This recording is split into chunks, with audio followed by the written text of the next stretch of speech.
लग्नाला विरोध केला। Hi friend, story time.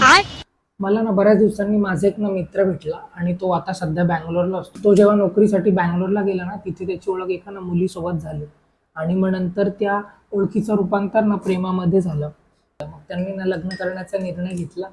मग त्या मुलाने लग्नाचा विषय त्याच्या घरच्यांसोबत घेतला, पण ती मुलगी दुसऱ्या कास्टची असल्यामुळे त्याच्या घरच्यांनी ह्या लग्नाला विरोध केला। ते त्याला बोलले की तू हे लग्न करू नको या मुलीसोबत।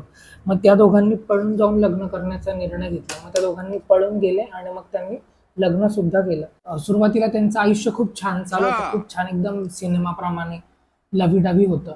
पण नंतर त्यांच्यात काही गोष्टींवरनं भांडणं व्हायला लागली। मग सुरुवातीला हा काय करायचा, हाच सॉरी म्हणायचा आणि ते भांडणं मिटवून टाकायचं। पण हळूहळू भांडणांचं प्रमाण इतकं वाढलं ना की म्हणजे त्याच्याकडनं चुकून पाणी जरी सांडलं आणि तो ते पुसायला कापड घ्यायच्या आतच ती त्याला बडबड करायला सुरुवात करायची, तू किती केअरलेस आहे, तुला काही कळतच नाही, तुला कुठलीच गोष्ट सांभाळून करता येत नाही। किंवा मग तिने त्याला बाजारातनं काही आणायला लावलं आणि जर तो ते आणायला विसरून गेला तर त्याला ती बडबड करणार, तू किती बेभरवशाचा माणूस आहे, तुला एक काम सांगितलं तरी ते तुझ्याकडनं नीट होणार नाही। किंवा मग त्याला ट्रॅफिकमुळे जर घरी यायला लेट झालं 10-15 मिनिटं तरी ती भांडणार, तू तुझ्या मित्रांसोबत फिरायला गेला, तुला घराची काही चिंता पडलेली नाही, सगळ्या गोष्टी मीच मॅनेज करायच्या। तो तिला एक्सप्लेन करायचा, अगं मला ट्रॅफिकमुळे लेट झाला, तुम्हाला समजून घे, तरी ती त्याच्याशी ऐकत नसते, इतकं भांडण करायची।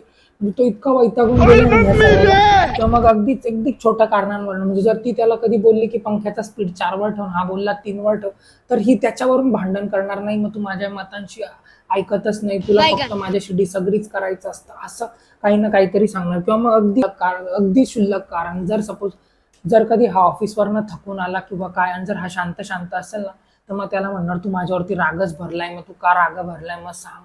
मग त्याच्यावरून वेगळं भांडणं करणार। म्हणजे मी आता तर तिला काही गोष्टी एक्सप्लेन करणं सुद्धा बंद करून दिलं, कारण मग जर तिला आता काही एखादी गोष्ट एक्सप्लेन केली ना तर ती असं कन्सिडर करेल की ही माझीच चूक आहे आणि हे ती अजून 2 महिन्यांनी एखाद्या भांडणामध्ये बोलून दाखवल। त्यामुळे आता मी तिला गोष्टी एक्सप्लेन करणं पण बंद केलं। आता मी अशा फेजमध्ये आलोय तर मला आता लिटरली वाटतंय की आता मी डिवोर्स घेऊन टाकायला हवं।